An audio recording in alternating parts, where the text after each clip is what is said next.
Namaskara friends, this is Santosh helping you to learn Kannada in simple ways.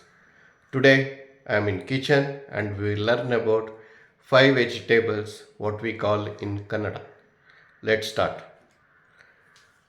Carrot is called as carrot only. This is called tonde kai. Tonde kai.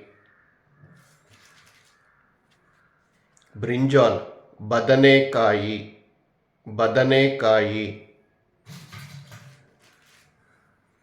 Capsicum ದಪ್ಪ ಮೆಣಸಿನಕಾಯಿ ದಪ್ಪ ಮೆಣಸಿನಕಾಯಿ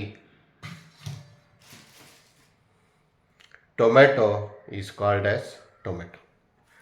Follow me and subscribe to my YouTube channel Fast Track Kannada to keep learning Kannada.